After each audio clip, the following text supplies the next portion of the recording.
thousands of people have mysteriously vanished in America's wilderness. Join us as we dive into the deep end of the unexplainable and try to piece together what happened. You are listening to Locations Unknown.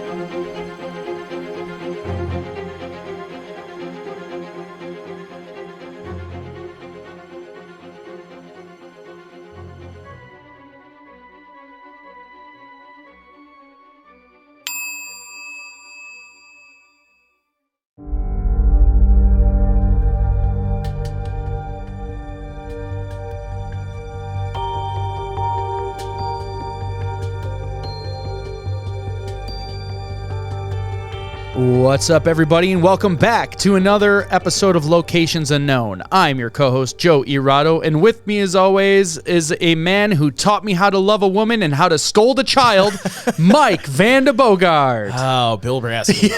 I knew you would get that one. I know that one right away. Well, thank you, Joe, and thank you once again to all of our loyal listeners for tuning in. Just a couple of announcements before we get going on this very interesting episode we have planned. So, first, I'd just like to give a shout out to our new Patreon supporters. So we have Brett Ashley, Tierney Honeyborn, Catherine Youngs, and Signe Wasserman. So Tierney Honeyborn. Pretty cool name. That is a cool name. So thank you so much for supporting the show. Yeah, Joe, thank all of you guys. I don't think we can quite announce it just yet, but we've got some big news about the podcast. Probably. Yeah, let's wait. Yeah. I think we could announce it, but let's wait. Let's make them. It's one of the bigger things that's happened. Yeah, and it'll be happening relatively quickly here, a couple months. Yep. So we're very excited, and we will share that with you guys soon. Maybe we'll share it with the Patreon supporters first. Oh, 100%. We'll tell them right away. Yeah. Are we doing a Patreon episode tonight? No. Well, let's do a quick recording. We can talk about it. Okay, cool. So, yes, we are. We are. So if you want to know the news early, sign up for Patreon. Sign up for Patreon. You can also call and leave a voicemail if you love us, hate us, we're out at the bar, had a few too many drinks, and want to try and get on the next episode. Just call 208-391-6913. And just remember, anything that you leave in the voicemail, we may use on the air. So just be mindful of what you're saying. The last one was fun. Yeah. I still got to pull some clips to just give a little taste to people. Yeah. And if you want to support the show, you can join our Patreon page. You can also join YouTube memberships. We have premium subscriptions on Apple. They all more or less give the same thing. It's additional Patreon-only episodes, free swag. You know, we release these episodes first on Patreon, so check that out. You can also support us by buying stuff from our various stores on Facebook or the website.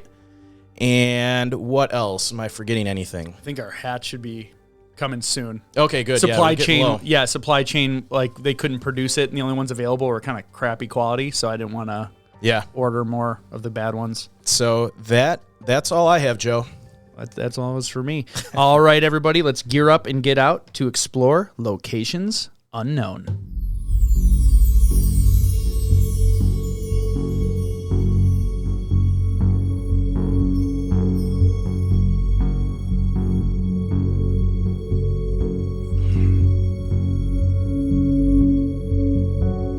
For thousands of years, a mountain in Zimbabwe has struck fear in the hearts of the local inhabitants. Visitors to the mountain have reported sudden bouts of confusion or disorientation, strange lights that would follow them, and magnetic interference that causes compasses and electronics to malfunction. Join us this week as we travel to Africa to investigate the stories of Mount Nyangani.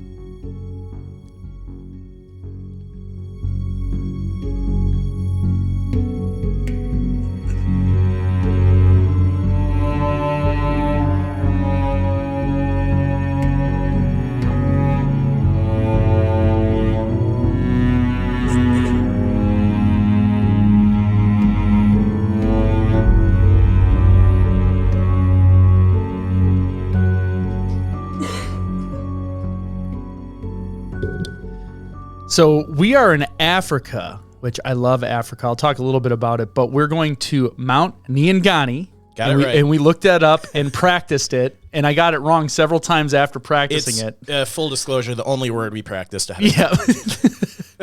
And that is in the Nyanga National Park, and it is in Zimbabwe. It's 182 square miles, so that's slightly smaller than Zion National Park, for reference. It's on the smaller end of U.S. national parks, of the big ones you would think of.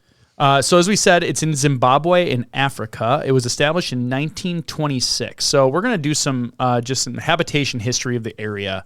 So Stone Age artifacts, those are Stone Age that started around 2.6 million years ago and lasted until about 3300 BC. And you know what's crazy with all the stuff that's coming out where they're like re-aging stuff? Yeah. You know what I learned? They can't date rock at all. So we actually have no idea how old rock is. Yeah, don't they typically look for organic matter that's surrounding the rock? Exactly. And then date that? Yeah, but the whole idea is if someone dug up a bunch of rock and brought it somewhere else, like, we just don't know. Yeah, I did read that. Yeah, the only way to really carbon date artifacts they find is by, looking at the surrounding material. Yeah. So interesting, though. It is interesting, but it's just making me question everything about archaeology because Yeah. I was not questioning anything about archaeology, and now my mind is blown. I love when new discoveries are made and, things change. It's great that we're constantly improving what we think we know. Yeah, I love it. All right, so those Stone Age artifacts in the forms of tools and small scenes of rock art and some engravings are scattered throughout the entire eastern highlands, including Nyanga.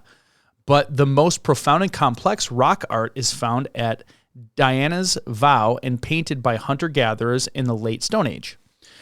In the Iron Age, that's 1200 BC to 550 BC, ruins attributed to the Middle Easterners from East Africa around the 11th or 12th century BC can be found throughout the park.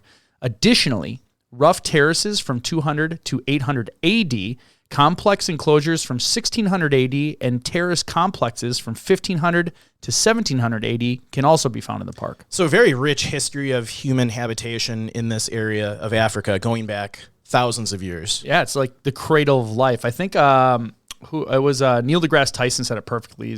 If it really is, you'd expect the most diversity there, and it really is true. When you look at Africa, he's like they have the smartest people, some of the not smartest people, the tallest people, the smallest people. Yeah. It's very, very diverse, and I think people just think of them as Africans. Yeah. But it's incredibly diverse. It's such a huge continent, and it's because people have been there the longest. And one of the most unexplored places on the planet, the Sahara Desert, where they might have found Atlantis. Yeah. Have you seen this? I've read about it. We'll have to do another whole episode on that. We need to because it's incredibly... So we did an episode on Atlantis. Yeah, and I remember back then with that data, I won't go on too big of a tangent, I promise you're looking at me, where I said it looked like it might have been off the Azores, and that was a really popular opinion. Yeah. This one matches Plato's description of a city almost to a T. Yeah. Except for the actual relative size, which they argue, again, it's someone who's pro this, but said, okay, they got the scale wrong, but literally everything else is right. Well, the fascinating thing I took from that is that I had no idea the Sahara, which is massive, is so unexplored. Yeah. And they basically said it's because of the infrastructure in place is just, it's not able to support large scale. If you're watching the stream, get here.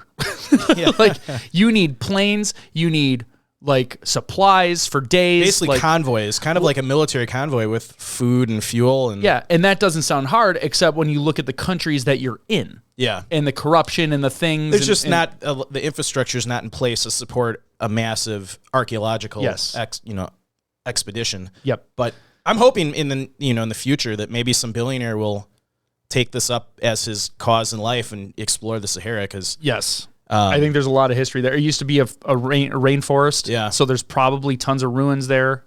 So it's cool. Anyway, okay, I'm already excited. We're gonna do it. We gotta do that show next with all the information that's coming out. So interesting facts about Zimbabwe. Zimbabwe's former president, Robert Gabriel Mugabe, is one of the oldest and also the longest serving leaders of the non-royal country in the world. He has served as the leader of Zimbabwe for the past 36 years. He served as Prime Minister of Zimbabwe from 1980 to 1987, and then assumed office as the President of Zimbabwe on the 22nd of December in 1987, and resigned from the office on November 21st, 2017. He was born on February 21st in 1924. So, yeah, he had a long run. Yeah. He wasn't dethroned like a lot of the leaders in Africa. Zimbabwe abandoned its currency and is currently using others. This happened after a massive inflation that hit the country in 2008. The country abandoned its currency and has been using the US dollar, the South African rand, and the Botswana pula since April 12, 2009. Allowing currencies such as the US dollar, South African rand, and Botswana pula for use locally in Zimbabwe has helped reduce the inflation below 10% per year. And I was telling Mike before the show, I have $1 trillion Zimbabwe dollars. Yeah, you can buy them on eBay. Yeah, you can buy them on eBay for like $15. I got like a pack of 10. So I have like 10 trillion Zimbabwe dollars. That's how bad their inflation got. Yeah. The name of the country was derived from the fortified trading hub, Great Zimbabwe, which was built in medieval times and was used by people of the Shona tribe. The people of this tribe constitute about 70% of the country's current population. Now, in terms of the land area, Zimbabwe is 3 times the size of England. We have all heard about mermaids, and most of us believe that they are a myth and just characters in children's animations and stories. But in Zimbabwe, there is a strong belief that mermaids exist. In fact, these mythical creatures are often blamed for unfortunate events such as kidnapping, torture, and murder. Not the kind of mermaids I remember. Yeah. Like the Little Mermaid. Yeah. Yeah, but very interesting. I did not know Yeah, it's not the mermaid just wondering what it's like to run on the land. Yeah. Apparently they're kidnapping, torturing, and murdering people. I wonder how they do that. I don't know. How they come out of the sea. Maybe they have to give up their voice. Who knows? One of the largest waterfalls in the world, Victoria Falls, is located on the Zambezi River. It is wider than 1 kilometer and has a height of more than 100 meters. The noise of Victoria Falls can be heard from a distance of 40 kilometers. That's crazy. Yeah, I've seen videos of it. Yeah, it looks super cool. Yeah. 76% of the country's rural households live on less than $1.25 per day. That's wild. Yeah, I remember seeing a lot of that when I was up in Tanzania. Yeah, that's not too far. Well, not too far on a map. Africa distance. But that could be like Texas to Wisconsin. Who knows? I'd have to do a comparison. Yeah. Customs and beliefs. So Zimbabwean culture is full of traditions and customs that are extremely detailed. Just like most European colonies, Zimbabwe people are Christian. Apart from Christianity, Mwari is the most practiced religion, which involves worshiping ancestor as well as spiritual intercessions. The Reserve Bank of Zimbabwe used to print money to fund the country's budget deficit before early 2009, which led to the hyperinflation. We saw the Reserve Bank print a 100 trillion Zimbabwe dollar note. I didn't know they made 100 trillion. Yeah. I'm cheap. I got the poor people's, just the $1 trillion one. Which currently holds the record for the note with the highest number of zeros in recorded history. Yeah, I got to find this afterwards. That's not a record you want. Yeah, I'll post pictures of it if I can dig it. I had it at my desk, and when we moved, I don't know where it went. Yeah. Let's go into the climate. So the weather and the climate of Nyanga is compared to that of Zimbabwe in general. Zimbabwe enjoys a temperate climate. The central high-veld plateau has a temperature up to 82 degrees Fahrenheit or 28 degrees Celsius. Lower-lying parks such as Hwange and Zambezi National Park are warmer year-round. Manipul's Matsuadona, sorry, buddy, Matusadona and Ganarzaho are even lower, get hot with temperatures soaring up to 95 degrees or 35 degrees Celsius. I'm going to do just this one. I won't waste too much time because there's a lot of words that I'm going to get wrong. Yeah. I'm going to say Ganarzaho. Let's go with Ganarzaho. Gonarejo. Gonarejo, and they're probably wrong too. Yeah. So, during the wet season from November to March, rains usually fall in the afternoon. I bless the rains in Africa. The dry season from April to October is colder. Nights and mornings can be as cold as 5 degrees Celsius or 41 degrees Fahrenheit, but daytime temperatures are still pleasant and sunny.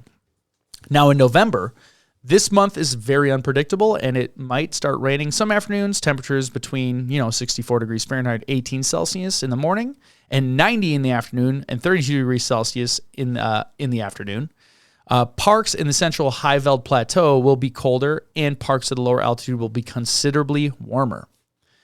So December, January, February, March. These are the wettest months characterized by torrential downpours in the afternoon. Nights and mornings are warm around 64 degrees Fahrenheit or 18 degrees Celsius. Afternoons, 86 Fahrenheit, 30 degrees Celsius, and extremely humid, making it feel much hotter. The dry season spans from April to October, so April and May. This is the end of the summer. Temperatures are relatively cool, typically around 50 degrees Fahrenheit in the morning and 82 degrees Fahrenheit in the afternoon. That's 10 Celsius, 28 Celsius.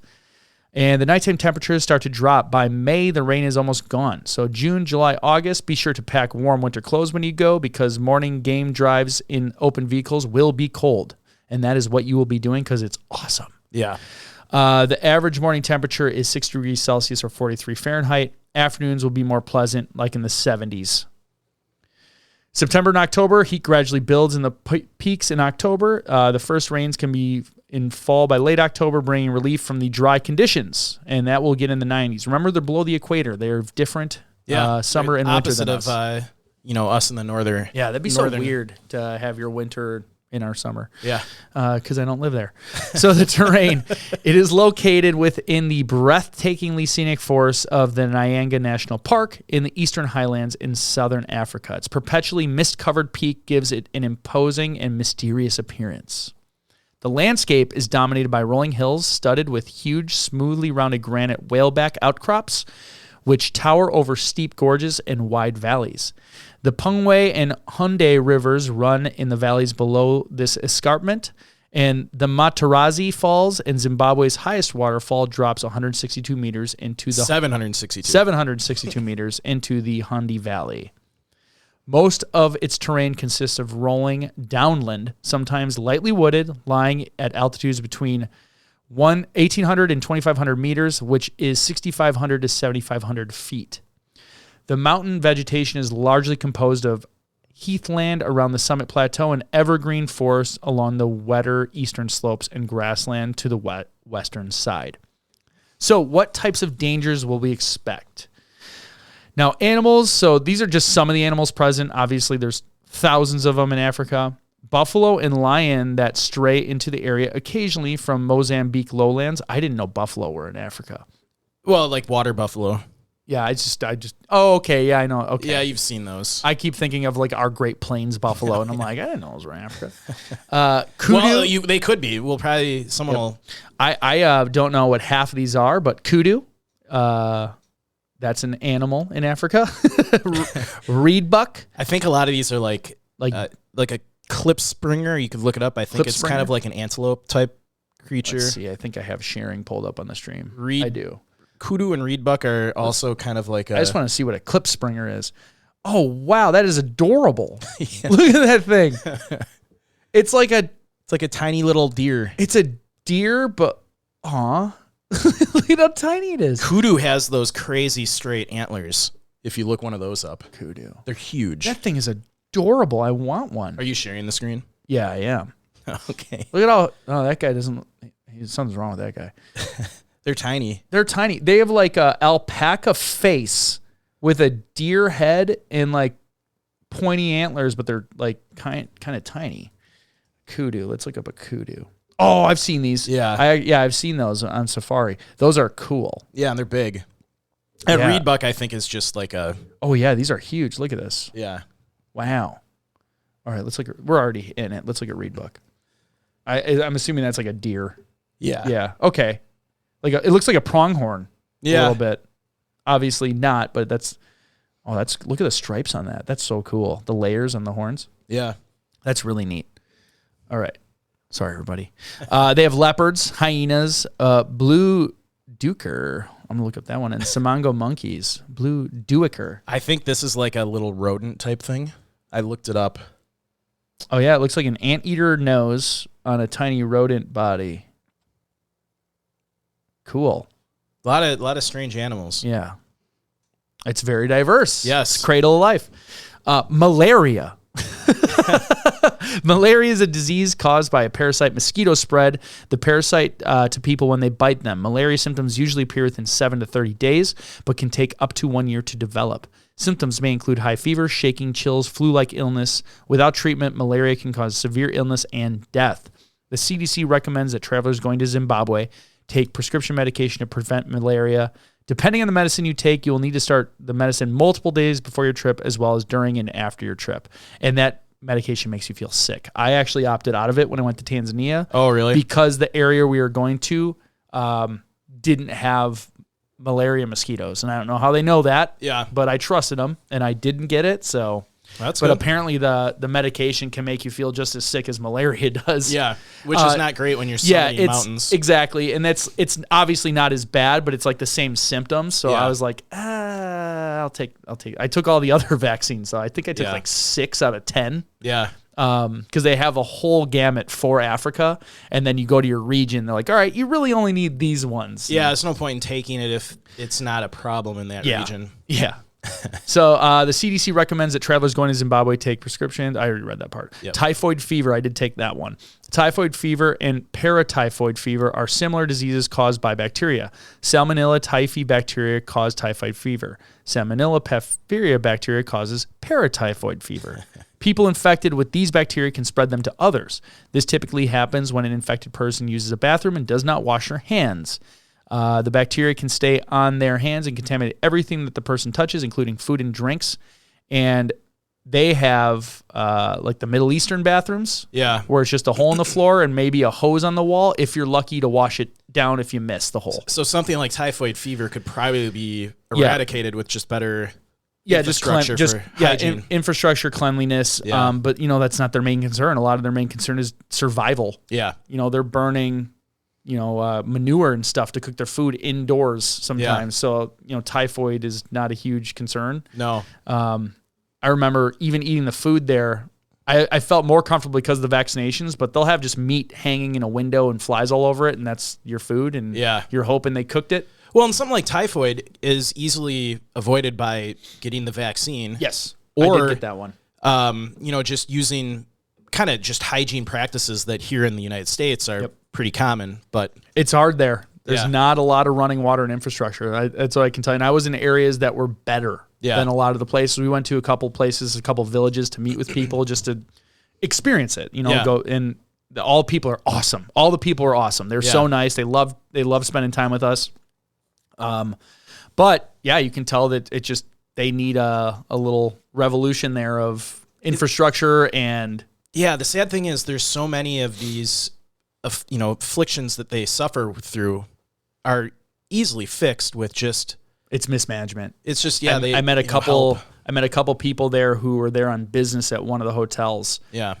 Like safari stuff, hotel chain, local, like people who own it locally. Yeah. That have to deal with the regulatory environment, and they said it's corruption keeps them from growing. Yeah. It's really unfortunate.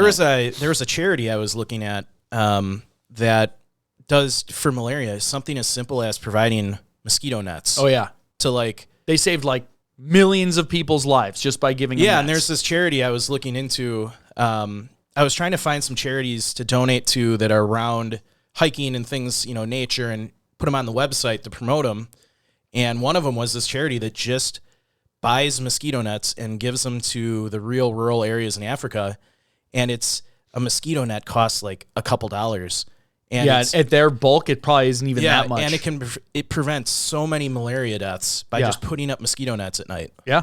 It's crazy. Yeah. Because during the day, they don't have the issue. Yeah. It seems like it's a nighttime, while you're sleeping thing. So we went to the rainforest one day where the risk was a little higher. Yeah. And the guide literally said, we're going during the day, you're fine. Yeah. He said, if you're at night, the risk is high. Interesting. So,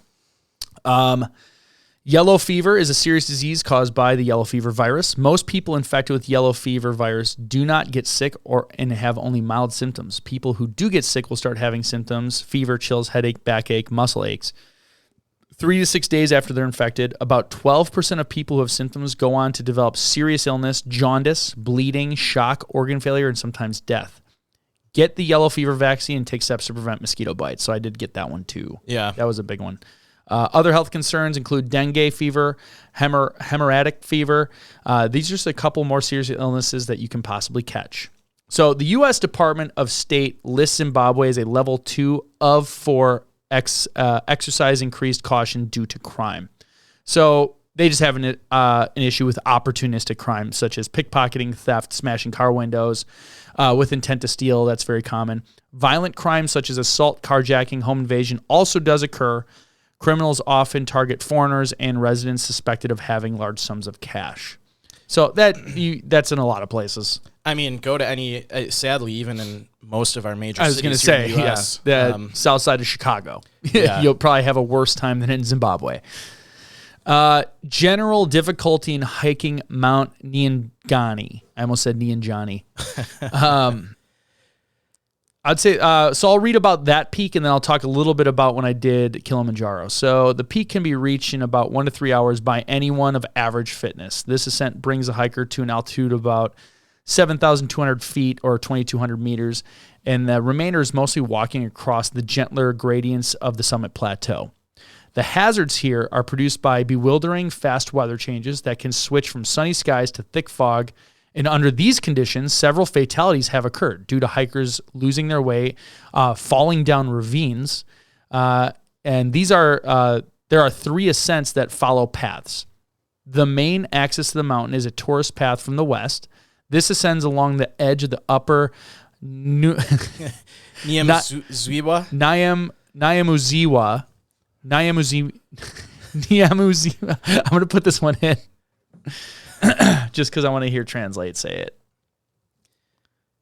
Nyamazwa. Nyamazwa. So, Nyamazwa River and crosses onto the main plateau north of the summit. From there, head south across the plateau to the summit. So funny sidebar here is the other case I was thinking about doing that a Patreon supporter recommended, and I think we will do this case. It's these 2 Dutch women that went missing in Peru. And I was I've read about them. Yeah. And I was reading the story, the case, and just like this one, there are so many names that we would pronounce perfect improperly. Excellent. We'll get all the phone calls. I didn't do it because I didn't feel like trying to figure out all these words, but then I picked this case. Yeah. That's okay. Some of the phone calls we got as a result make it all worth it. Yes. Because we're not intentionally bad at it. It's just we're Midwesterners. Yeah. So we know like Cherokee names. Yeah. Like Menominee. Yeah, we'll go toe to toe with anybody with Wisconsin names. Yeah. They're tough. We have to play those recordings. Yeah. Remember we challenged people on Facebook? Yeah. No, we never did the recording. Your mom called. I know. We never played it. We never Oh. did an episode. I should repost that and challenge people again because I tried getting Charlie Barnes. I was like tagging Charlie Barnes to call in and do it. Because he's like the Midwestern dude. Yeah. We should repost it now that we have a bigger following. Go on Facebook and look at all the names and call us and read them off. And we'll play them. They'll be fun. All right. The second path that runs up the mountain club of the Zimbabwe hut. This path follows the east side of the northern ridge before joining the tourist path on the main plateau. A third path runs from the Nyanzangu, southwest of the mountain on the old road of the Pungwe River Causeway, or also known as the Pungwe Drift. It branches from Nyanzangu Trail and ascends to the base of Tucker's Gap, which has views of the montane rainforest in the southeast of the mountain on a few days when the cloud does not cover the gap. So the mountain can be ascended using the following routes, which do not have paths or markings. I think that's key for when the fog settles in. If you're on a path that has as we keep saying, there is no infrastructure. When you go to our national parks, there's maps, there's signs, there's everything. You get what you get when you go to Africa. And this park actually is one of the more developed national parks, and the government actually is taking steps to make it seem more and more familiar to like what a U.S. citizen would feel familiar with in a like national having park. rangers or things there. Well, having some paved paths and some infrastructure in the park. Okay. So yeah, the northeast ridges. I'm going to skip some of these names just because it doesn't matter. Northeast ridges don't have paths or markings, and then via the Little Nyangani, the route doesn't either. So the above are all walks or scrambles without rock climbing involved. However, caution is advised, especially in unmarked routes, as the weather may change very rapidly. Cloud descent comes in, visibility of less than 160 feet. This may well be the cause of a number of the disappearances on the mountain, such as that 2 teenage children of the Minister of Finance Minister of Finance. Now, that is no explanation for me saying that, but I'm not going to say their names in that. Tikindepi Messiah. There we go. So I'm going to get right into the myth surrounding the mountain. I had never even heard of this place before I found the stories about this mountain. We were familiar with stories about like Mount Shasta in California and Crater Lake. But this mountain is terrifying. I don't think I'd want to go hiking on it ever. I totally would. Yeah. So there is a long-held belief by the local Manika people that a vindictive spiritual presence resides on Mount Nyangani in Zimbabwe. Local folklore says the mountain is a sacred place, long feared by its people, and should only be approached with caution. Several fatalities have occurred on the mountain when visitors have lost their way and fallen down ravines, especially when mysterious fog appears out of nowhere. Hikers have disappeared without a trace over many decades. The weather is said to have a malevolent mind of its own on the mountain, with gusts of wind striking at the most inopportune times. There are also numerous reports of visitors becoming dazed, confused, for no apparent reason, with even experienced hikers familiar with the area at times becoming hopelessly lost, as well as sudden bouts of profound dizziness or nausea that pass as abruptly as they came on. Other various weirdness, such as unidentifiable sounds, strange lights, animals that seem to watch and follow hikers around, as well as trees that are twisted into the visage of human faces and talk or whisper, or streams that suddenly turn to blood red. So, terrifying. Oh, yeah, look at that. This is a plateau mountain. Yeah. Like, there's no peak. There's just a high part of a plateau. Yeah.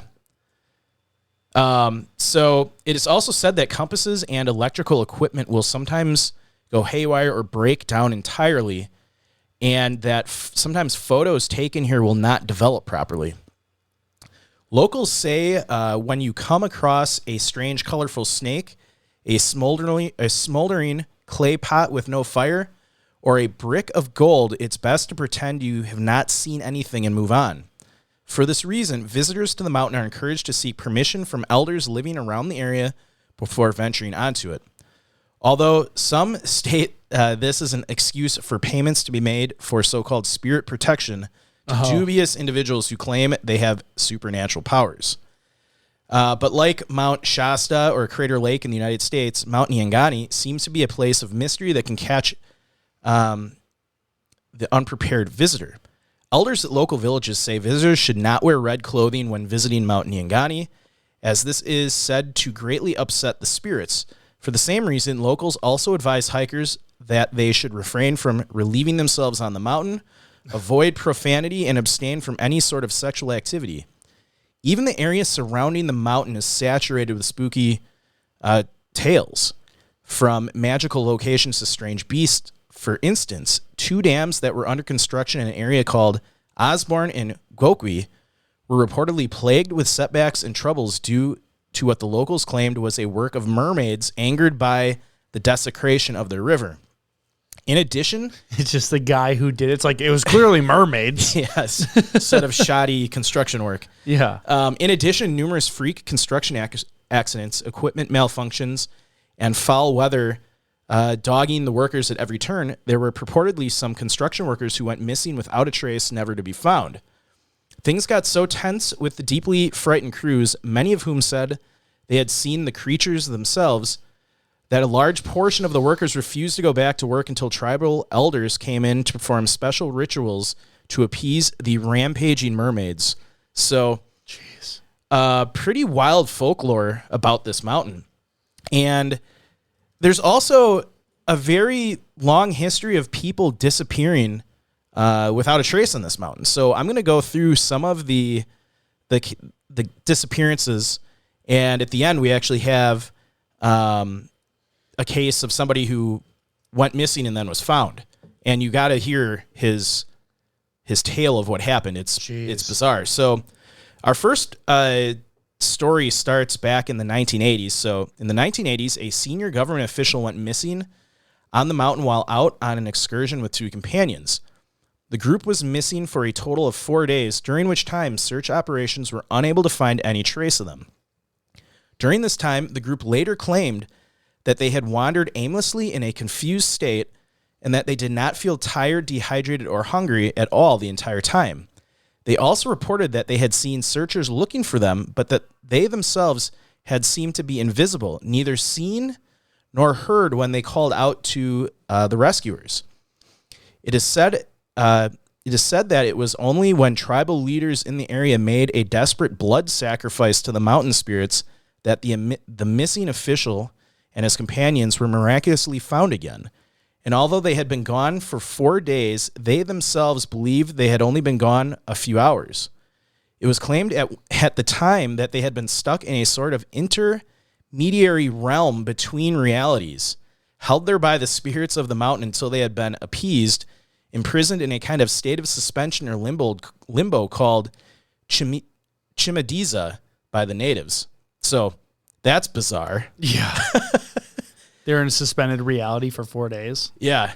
This is a very short case, but Joe kind of touched on this. In 1981, the daughters of Tikadembe Messiah went missing. The 2 young daughters, they were 2 young daughters of the former Zimbabwe government official.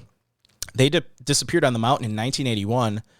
Despite a huge search using ground teams and helicopters, they were never found. In 1986, Robert Eckhurst, he was an 8-year-old visitor on a school trip, vanished on the mountain. He wandered off from the rest of the group on a school field trip and was never seen again. Robert's teacher was reported to be so upset that he had lost a child under his care that he ended up committing suicide the following year. So, Jeez. Sad story. This is a much more recent disappearance, and apparently this was actually kind of a big international story that I don't ever remember hearing about. But on January 4th of 2014, Zaya Dada, 31, his wife, and another couple tried to climb Mount Nyangani. But Sorry. My bad. But when they got halfway up, the woman and the other man gave up while Mr. Dada went on by himself. So Dada is a Zimbabwe resident of Asian origin. Zimbabwe Parks and Wildlife Management Authority spokesperson Caroline Moyo said more than 60 people, including rangers and relatives of the missing tourists, were involved in the search. The helicopter that was dispatched to assist the search was forced to land after high winds. Dada's friends came from as far as Australia, South Africa, Botswana, and the United Kingdom to assist the park rangers, police, and soldiers in locating him. The local Indian community and a helicopter were hired to assist in the search. According to park officials, he was spotted by other hikers who were on their way down while walking along the stream on the mountain, and he was never seen again. They talked to him, and he indicated that he was all right, and that would be the last time anyone saw him. So, very recent case. We have an even more recent incident on the mountain from 2020. So, April 10th, 2020, Shingrari Matswira. I'm sure you got that perfect. Yeah. 35, age, left home with his 8-year-old twin sons and his 7-year-old nephew. They had gone to Mount Nyangani to recover some lost cattle. The boys had accompanied their father but lost their way after heavy rains suddenly hit the mountain. In the morning, the father made it back to the village, and his wife informed the other villagers that her sons and their cousin had not returned home. A search party was dispatched to comb the mountain. The villagers managed to find the group, and the boys were all unconscious and suffering from hypothermia. They were ferried to a local hospital, but one of the sons was pronounced dead on admission while his twin brother died at around 6 a.m. on April 10th. That's really sad. Zimbabwe Park and Wildlife Management Authority public relations officer said, "We have not been able to physically go to the area and talk to the family to find out what really transpired. But findings show that the father and his sons went to look for their cattle in the national park, but while they were on the mountain, the weather changed and they lost their way." He goes on to say, "It is unfortunate the villagers sometimes drive their cattle into the national park and they wander up the mountain. We always discourage this, not only because it can lead to such incidents where we lose human life, but also can spread diseases." So after the incident on the mountain, officials said, "While we were on the mountain, there was a hailstorm and we tried to go." Oh, no, this is the father. So after the incident, the father made a comment. He said, "While we were on the mountain, there was a hailstorm and we tried to go down, but we couldn't go far because it suddenly became misty and we could not see anything. So we waited for the mist to clear so that we could go back home. We could not move until the next morning, but by then the children could not walk due to the cold. So I had to go and look for help, leaving them there since I could not carry them on my own." So another sad story. And I think when we get into theories, this will play into kind of one of the more down-to-earth theories. We've got a lot of deep-end theories for this. Yeah, see, I'm just like, I've been like rotating around this mountain. Yeah. And there's got to be something unique to it because it doesn't look too intense. Yeah. At all. Like they said 1 to 2 hours. I mean, here's the parking lot. You can see most of the trail going up here. Yeah. Now, when you get up here, it kind of blends in and you have this giant plateau. But I'm not seeing major crevasses. I'm not seeing anything that would say this is dangerous. More like, oops, I walked all the way over here. Yeah. And I need to go back that way. Yeah. I mean, when we get into theories, I think, yeah, I'm not seeing it, so I'm very curious. I think a lot of it has to do with weather, but It has to be. yeah. Because on a clear day, you're not getting lost on here. So one of the more famous incidents on this mountain actually happened in November of 2014, and the gentleman that went missing actually was found alive. His name was Thomas Gaisford. He was a second-year human science student who chose to come to Zimbabwe after winning the Wallace Watson Award, which encourages and assists students to undertake expeditions or travels of a challenging nature in a mountainous or remote area. Oh, yeah, the WWA. I'm just kidding. No, I'm just kidding. Like, wow, you know about that. No, I'm just kidding. So he decided to climb to the summit of Mount Nyangani as part of the award's objective to gain a greater ability and self-confidence in handling physical and mental adversity and a better appreciation of other cultures and the ways of life. Now, I'm going to stop you right there. Yeah. He picked a mountain that takes an hour to summit. Oh, a 1 to 3. Oh, okay. If he's a desk jockey, sure, but it's for like hiking. That is nothing. Yeah. I mean, I think he probably was already in the area. Okay. So. All right. But- I you know what? I'm going to back up. I should not poop on people. You said 1 to 3, but I mean, if you read about the history of the mountain. Okay. No, I'm backing up. That was a mean comment. And sure enough, he went missing. He won an award. I just like if I won an award for doing something super challenging, it would be like Kilimanjaro, which took 4 or 6 days. You're supposed to do it in 12, and a guy died while I was on the summit. Yeah. Like, that was challenging. Well, maybe he already had done Kilimanjaro. Or maybe this is his first time mountain climbing. So Yeah. I'm gonna withdraw my criticism because that was mean. He won an award. He deserves it. So I'm sorry. So- Go on. As I was saying, I was like, nah, this is kind of cut it out a of there. jerk. We'll cut it Nah, out. leave it. I'm leave joking when I say that. I know. I'm not cutting it. it. You're like, you're gonna look bad. Everyone's like me. So he encountered heavy fog on his hike down from the summit around 3 p.m. and then lost his way down the mountain. And so he set up camp and pitched his tent. Then the area was hit with heavy rain, and he tried to sleep while wild animals started wandering around his camp. Tom went on to say, "I had heard lots of strange stories about the mountain, but I never believed them. I climbed to the summit of the mountain. It was very difficult, but I endured up to the top. I was caught in a mist. As soon as I reached there, I started getting uncomfortable and scared after heavy rain started falling. The fog engulfed the whole place. And surprisingly, it was in the afternoon around 3 p.m. I could not see anything. I was confused. I lost my way down, pitched a tent. I prayed and slept there for 10 hours. Several scary snakes approached me. I never disturbed them. They came in numbers, but I stood still. Various animals frequented the place, and I could see shining red eyes of several animals staring at me. My character was tested. I remained steadfast. I woke up the following morning after the fog had cleared. I climbed down before I proceeded to Leopard Rock on foot. Gaisford said before he climbed up the mountain, villagers in the surrounding areas of Nyanga had warned him against the idea since Zayed Dada had disappeared after embarking on a similar hike. Concerned villagers had also advised him about other strange and unusual things that took place in the past. Tom said, I tried to put that at the back of my mind. I never consulted traditional leaders before I embarked on my expedition, but I later realized that I should have done that. I'm happy to be alive. There is more to experience. I have learned a lot about Zimbabwe and about myself. Good thing I took it back. So, Yeah. I think the most challenging thing about this area is the weather. And I actually, before we get into theories, I just have a couple quotes from people that live. His smart move is probably not continuing to walk. Yeah. Setting up camp and just waiting it out. Yeah. So this first comment comes from an individual who's lived there. They wrote, I lived there for 2 years in Nyanga, and at that time, 3 small children disappeared. It is a beautiful place, but also scary, especially when weather suddenly changed.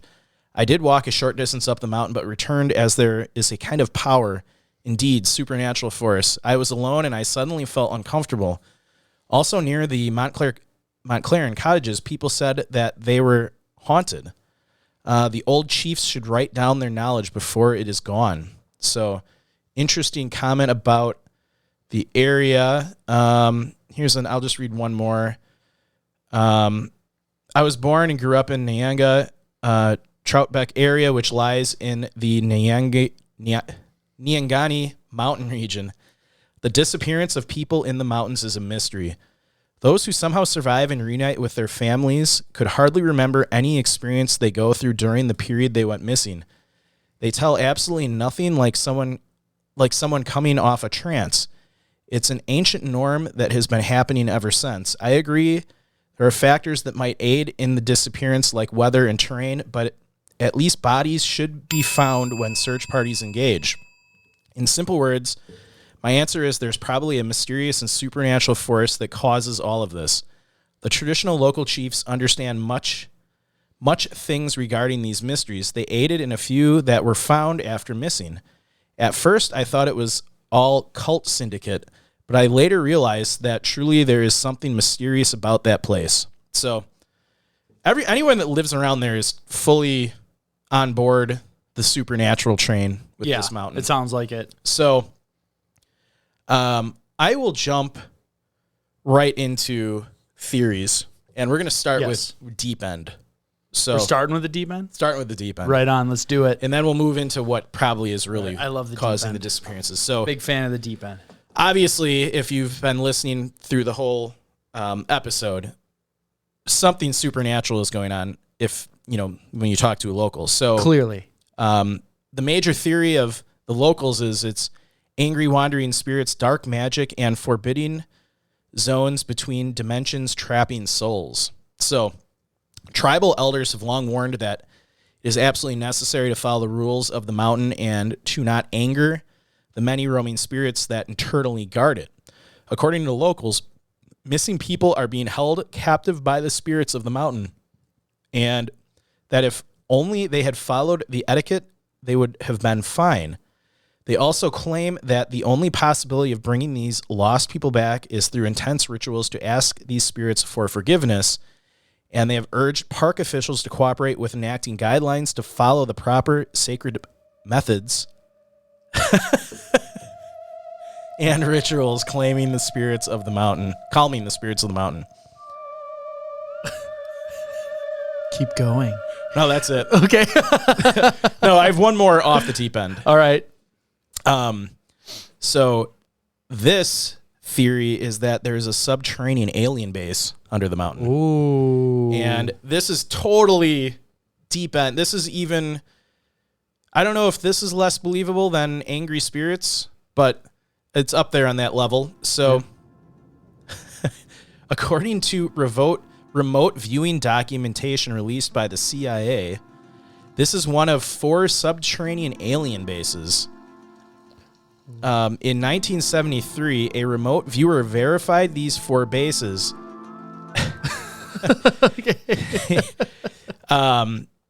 So they didn't send to the government because they found it so ludicrous, and they dropped the subject. But then in 1986, a completely different team of remote viewers verified the bases without being told anything.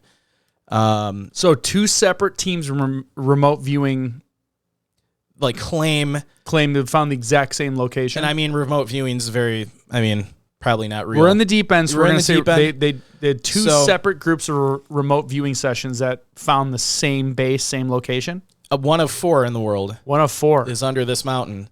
And this is according to, I guess, top secret documentation released by the CIA that I was not able to find. Okay. So, well, they did just kill Kennedy. We found out. That's true. In conclusion, they theorized that it's part of an ancient network of bases of some sort that have no known function, or its function will be turned on in the future. So, ooh. So we've got... I feel like we're coming to fever pitch globally anyway. Right. Maybe that will be... So we've got, the catalyst. Paranormal. That's your one deep end. And deep end number 2 is an alien base, and maybe they're snatching people when they go hiking. Bringing it back down to reality, though, this is what I think's really going on. Okay. So the distinct terrain of the mountain may actually be what's causing these disappearances. This is a place of sharp, spectacular weather changes and unusually thick mist build up, which can endanger and confuse hikers. It can also conspire with the tricky terrain that features sharp drops, craggy, rocky footing, sudden steep gorges, and trails that become quickly overgrown and faint from the relentless encroachment of the forest because of the constant rainfall. All of these factors can spell trouble for even the most experienced hiker, and the slightest mishap can leave someone stranded or injured in foggy conditions, unable to find their way out, or worse, falling off a cliff. And like Joe mentioned, the weather gets cold at night, so that doesn't help. The conditions here can be so dangerous that there have been strong pushes for new safety rules and precautions for the many visitors that come to this pretty cool mountain. Currently, hikers wishing to explore the mountain are required to pay a $5 an hour fee to be accompanied by an experienced guide. They must fully charge their cell phones before beginning their trek, and they must be equipped with a flashlight with fresh batteries. For its part, the government has been busy setting up new cell phone and radio towers in the vicinity of the mountain and is regularly clearing and marking the main and safe trails with plans to construct trails that are fully paved.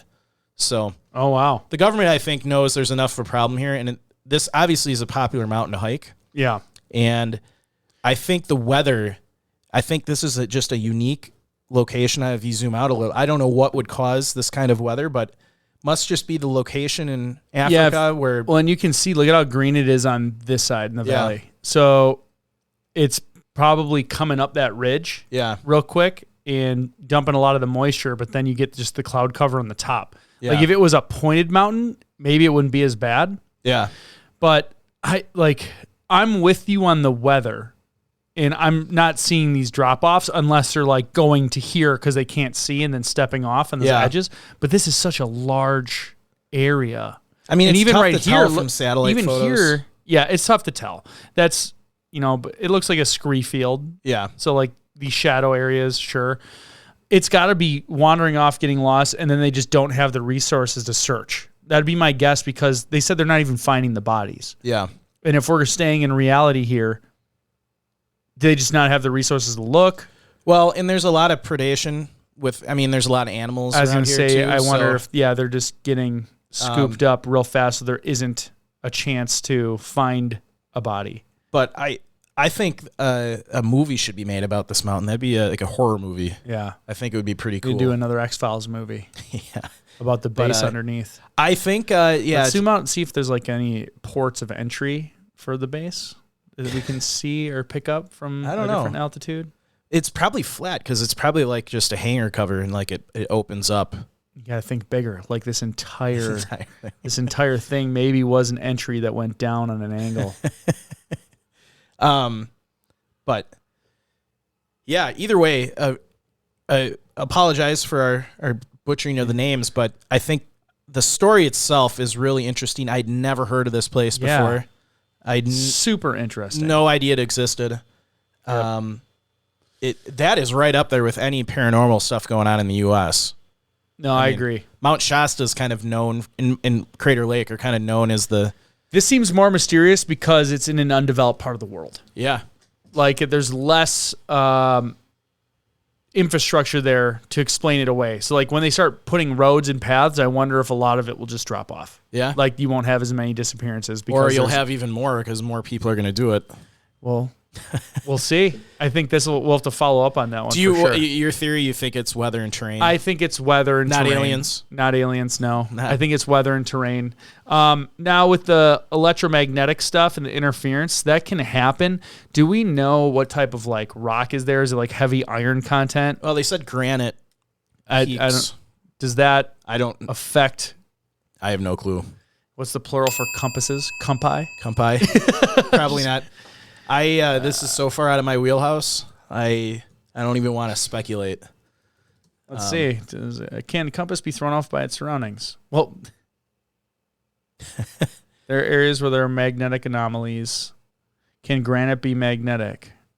It cannot, but it can contain one or more of minerals that are magnetic, and if present, the minerals would make up a particular sample.